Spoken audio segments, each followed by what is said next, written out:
ఈ క్వశ్చన్ కాంగ్రెస్ వాళ్ళు బీఆర్ఎస్ ఎందుకు అడుగుతలేరని నా బాధ. ఈ క్వశ్చన్ మైనార్టీ డిక్లరేషన్ ఇచ్చినటువంటి కాంగ్రెస్ పార్టీని ఎందుకు అడుగుతలేరు? కేవలం ముస్లిం ఓటు బ్యాంక్ ద్వారా అధికారంలోకి వస్తాము, 15 నిమిషాలు సమయం ఇస్తే ఇందులో నరికి చంపుతామని చెప్పి కేవలం ముస్లిం మతం కోసం పనిచేసేటువంటి ఎంఏ పార్టీని ఎందుకు అడుగుతలేరు? దాంతోపాటు ఈ ఎంఏ పార్టీ మద్దతుతోనే అధికారం చెలాయిస్తామని చెప్పిన బీఆర్ఎస్ పార్టీ ఎందుకు అడుగుతలేరు? ఇవాళ తప్పేముందండి? ఇప్పుడు తెలంగాణ రాష్ట్రంలో ఒక ముస్లిం చెప్పుంటాడు సెక్యులర్వాది, ఒక క్రిస్టియన్ చెప్పుంటాడు సెక్యులర్వాది, కానీ ఒక హిందూ అని చెప్పుంటే మతతత్వవాది. ఈ పార్టీలన్నీ కూడా కాంగ్రెస్ పార్టీ కానీ, బీఆర్ఎస్ పార్టీ కానీ, ఎంఐఎం పార్టీ కానీ, ఈ కమ్యూనిస్టు పార్టీలు కానీ, ఈ పార్టీలన్నీ కూడా 12% ఉన్నటువంటి ముస్లిం ఓటు బ్యాంక్ కోసం తాపత్రయపడుతున్నారు. ఆ ఓటు బ్యాంక్ ద్వారా అధికారాన్ని చెలాయించాలని ప్రయత్నం చేస్తున్నారు. వాళ్ళ ఇష్టం, వాళ్ళ పార్టీ పాలసీ, వాళ్ళ పార్టీ ఆలోచన. వాళ్ళు సెక్యులర్వాదులు.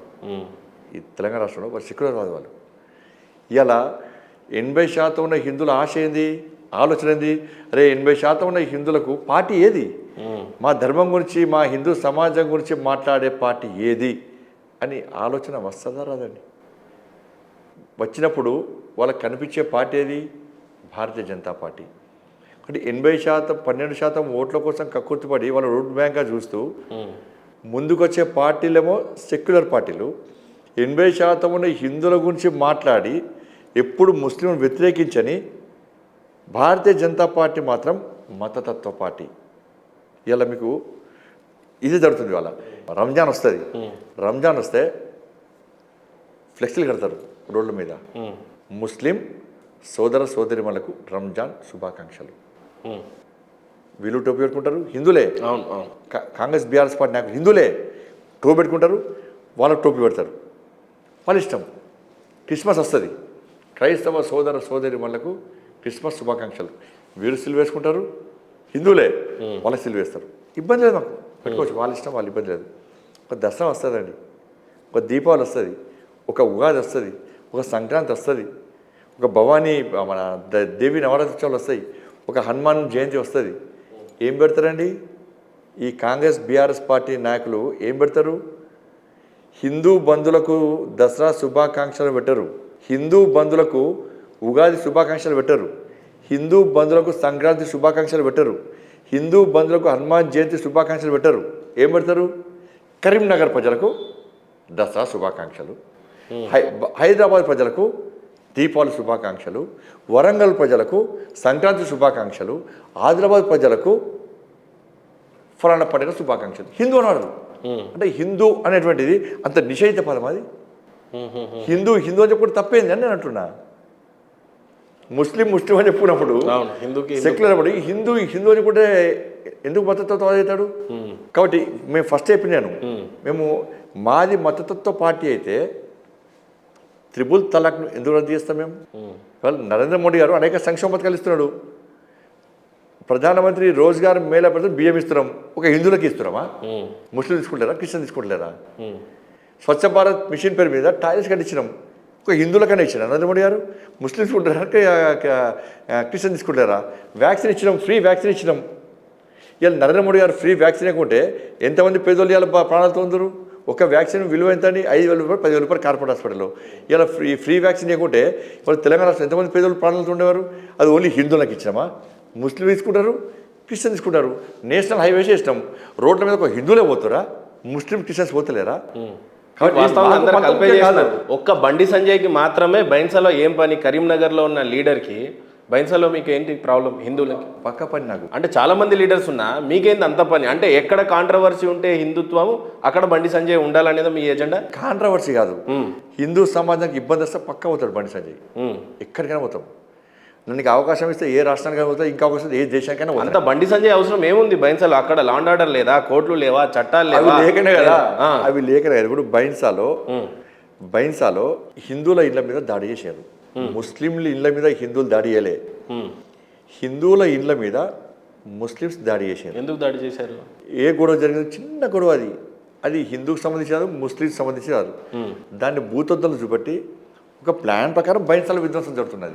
హిందువుల పాపులేషన్ తగ్గియాలి, ఒక్కొక్క ఏరియాను మేము కబ్జా చేసుకోవాలని చెప్పి వాళ్ళంతా ఎవరు మహారాష్ట్రలో, అక్కడ మహారాష్ట్ర నుంచి నగర బహిష్కరణ అంటారు. ఆ బహిష్కృతులైనటువంటి గుండాలు వచ్చి ఇలా బైన్సాన్ని అడ్డగా వేసుకొని అరాచకాలు చేస్తున్నాయి. ఇక్కడ ఏ రాష్ట్ర ప్రభుత్వం ఉంటే ఆ రాష్ట్ర ప్రభుత్వం కుమ్మగాసు, ఆ రాష్ట్ర ప్రభుత్వాలు సహకరిస్తున్నాయి కాబట్టి అరాచకాలు జరుగుతున్నాయి.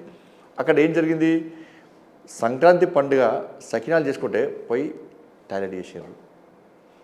ఇళ్ళను మొత్తం మీరు ఆ వీడియో చూలే, ఇప్పటికైనా చూపటండి. ఆ వీడియో కనీసము శాంతి భద్రతల పేరుతోని అక్కడ జరిగిన దారుణమైన సంఘటనలు, అక్కడ జరిగిన విధ్వంసం ఇప్పటికే తెలంగాణ సమాజం తెలియదు. ఇప్పుడు కూడా ఆ వీడియోలు చూస్తే, అక్కడ జరిగిన విధ్వంసం చూస్తే, అక్కడున్న పేద హిందూ ప్రజలకు జరిగినటువంటి నష్టాలను చూస్తే, వాళ్ళ బాధలు తెలిస్తే, వాళ్ళ ఏ హిందూ కూడా బీఆర్ఎస్ పార్టీకి క్షమించాడు. అక్కడ బయట అందరూ కూడా బైన్సా బైన్సా బైన్సా అంటారు. బైన్సా బైన్సా అని చెప్పినంత ఈజీగా లేదన్న పరిస్థితి. ఆడ మామూలుగా దగ్ధం ఏంటంటే ఏదో నల్లగా అవుతుంది, ఫైర్ ఏదో దాడి జరిగింది, ఏదో పొగ మొత్తం బ్లాక్ అయిపోయింది కాదు. ఇళ్ళకిల్లు మొత్తం దగ్ధమైన ఇంత బూడిద, మోకాలు ఎత్తు బూడిదాడ, సర్టిఫికేట్ కాలిపోయినాయి, గోల్డ్ కాలిపోయింది. బతుకుతామా సస్తామన్న పరిస్థితి. ఏ ఛానల్ చూపట్టిందంట రోజు? ఏ ఒక్క ఛానల్ పేరు చెప్పండి. ఇది ఏదో ముస్లింలకు జరుగుతాయి అది చూపట్టారు ఛానల్. మొత్తం బీజేపీ, హిందూ వాహిని, బజరంగ దళ్, విశ్వ హిందూ పరిషత్, దీని వెనుక అంతా ఆర్ఎస్ఎస్ కుట్ర వేసింది అని చెప్పంటారు. మరి ఆ రోజు జరిగినటువంటి హిందువుల మీద జరిగినటువంటి ఆ దారుణ సంఘటన ఏ ఛానల్ చూపట్టింది? వాళ్ళ ఎందుకు చూపట్టారంటే, లేదు సార్ డీజీపీ గారు ఫోన్ చేసింది సార్, ఎస్పీ గారు ఫోన్ చేసింది సార్, సిపి గారు ఫోన్ చేసింది సార్, ప్రభుత్వం ఒత్తిడి ఉంది సార్, మనకు తెలంగాణ రాష్ట్రంలో మత విద్వేషాలు జరుగుతాయి సార్, అందుకే చూపడతారన్నమాట. శాంతి భద్రత సమస్యలు చూపడతారు, బూచ చూపడతారు. మరి అక్కడ జరిగినటువంటి దారుణ సంఘటన సమాజం ఎట్లా తెలవాలి? ఛానల్స్ ఉన్నాయి దేనికి? హిందువులు తప్పు చేస్తే చెప్పండి, ఎలా హిందువులు తప్పు చేస్తే చెప్పండి. అంతకుముందు జరిగిందో దాడి ఆడ ఏదో మసీద్ మీద 4 రాళ్ళు ఎవడో వేస్తే మొత్తం మీడియా అంతా చూపట్టింది. 4 రాళ్ళు వేస్తే 4 కోట్ల రూపాయలు ఇచ్చారు. మరి అక్కడ హిందువుల ఆస్తులు మొత్తం ధ్వంసం చేస్తే, హిందువుల ఇళ్ళని కాలిపోయి బూడిద చేస్తే ఇలా ప్రభుత్వం ఎందుకు వాళ్ళు సహకరించలేకపోయింది? వాళ్ళకి ఇల్లు ఎందుకు కట్టలేకపోయింది? ఇలా ఆర్ఎస్ఎస్ సేవా భారతి పేరు మీద ఆ 12 మందో 13 మందో ఇల్లు పూర్తి స్థాయిలో నిర్మించి ఇచ్చినట్టు, పూర్తి స్థాయిలో ఇళ్ళ నిర్మించినటువంటి సంస్థ రాష్ట్రీయ స్వయం సేవక్ సంఘ్ సేవా భారతి. ఇవాళ వాళ్ళను కంటికి రెప్పలా కాపాడే సంస్థ సేవా భారతి. ప్రభుత్వం మరి వాళ్ళు ఎవరు తెలుసా? ఆడ ధర్మం కోసం పనిచేసేది కోటీశ్వర్లు కాదు, చిన్న చిన్న గుడిసెల్లో పనిచేసుకోవచ్చు. గుడిసెలు ఉండేటోళ్ళు, చిన్న చిన్న ప్రైవేటు కిరాణా షాపులో పనిచేసేటోళ్ళు, పాన్ స్టాయిల్లో పనిచేసేవాళ్ళు. నేను చెప్తున్నా, ఇప్పటికీ బైన్సాలో హిందూ వాహిని కార్యకర్తలు హీరోలు. వాళ్ళు ఛత్రపతి శివాజీ స్వరూపులు. వాళ్ళందరూ కూడా ఒక్కొక్క కార్యకర్త పీడీ యాక్ట్ 90 రోజులు జైల్లో ఉంటారా అండి? పీడీ యాక్ట్లు పెట్టారు. 3rd డిగ్రీ తలకాయ కిందికి కాలు మీదేసి కరెంట్ షాకులు పెట్టారు. క్రాంతి అనే కార్యకర్త ఇక్కడ ఉన్నాడు. క్రాంతి అనే కార్యకర్తను కూర్చడం, నేను జైలు పోతే ఆ కార్యకర్త షాక్లో ఉన్నాడు.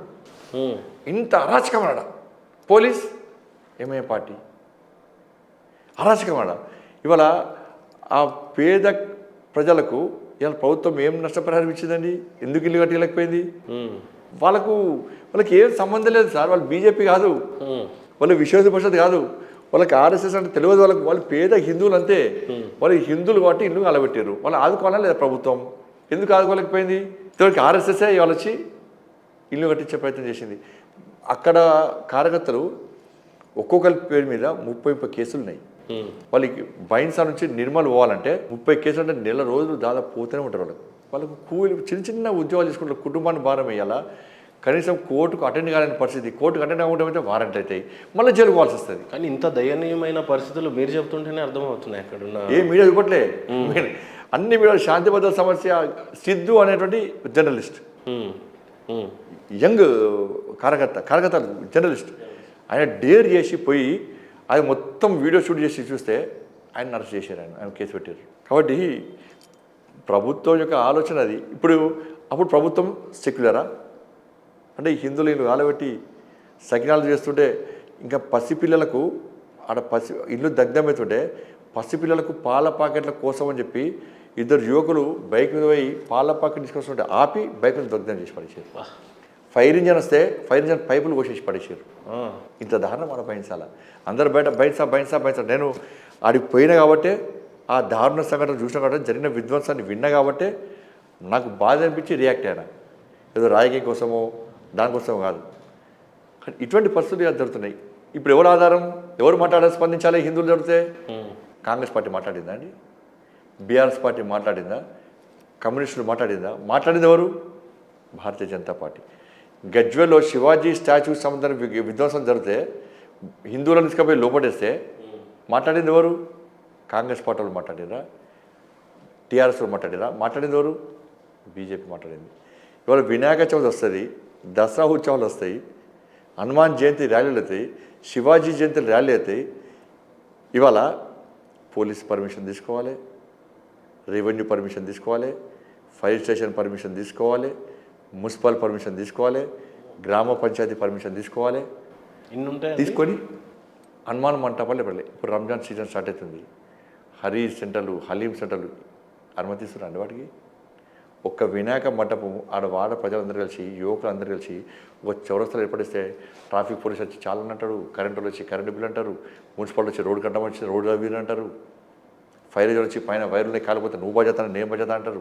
మరి ఇప్పుడు హరీష్ హలీం సెంటర్స్ అన్ని ఇప్పుడు రోడ్డు మీద పడతారు కదా, పైన వైర్లు పోతాయి కదా, ట్రాఫిక్ ఇబ్బంది వస్తుంది కదా, రోడ్డు తవ్వుతారు కదా, సాయంత్రం ట్రాఫిక్ జామ్ అవుతుంది కదా.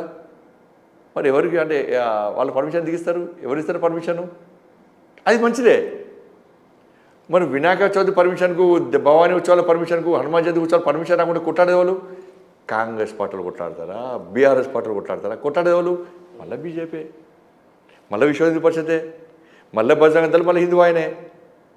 ఇది మతతత్వం.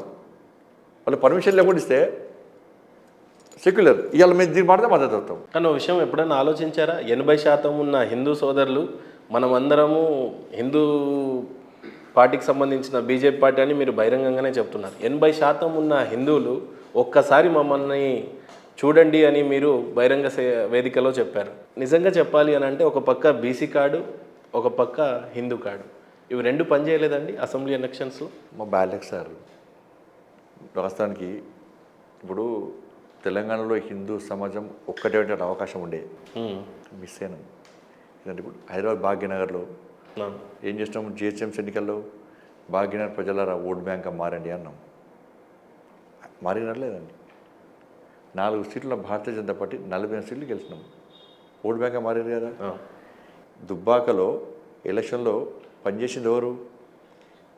ఎవరైతే ధర్మం కోసం పనిచేసేటువంటి కసితోని పనిచేసే కార్యకర్తలు ఎవరైతే ఉన్నారో వాళ్ళే వచ్చి దుబ్బాకలో పనిచేశారు, పూర్తి సమయం పనిచేశారు. కార్లో పడుకోవడం రాత్రి పొద్దున్నేసి బోరింగ్ కాడ స్నానం చేయడం, ఆడ మహిళా గ్రూపులు ఉంటే వాళ్ళకి డబ్బులు ఇచ్చి భోజనం చేయడం. ఇట్లా కార్యకర్తలు ఎవరు పనిచేసారు? ధర్మం కోసం ఆలోచించే కార్యకర్తలు మాత్రమే పనిచేశారు. హుజరాబాద్ ఎన్నికలు కూడా ధర్మం కోసం ఆలోచించే కసితో పనిచేసేటువంటి కార్యకర్తలు, హిందూ సమాజం, హిందూ ధర్మం గురించి ఆలోచించే భారతీయ జనతా పార్టీ కార్యకర్తలే వచ్చి ఆడ పనిచేశారు. మునుగోలు కూడా అటువంటి క్యాడరే భారతీయ జనతా పార్టీ క్యాడర్ ఇవాళ.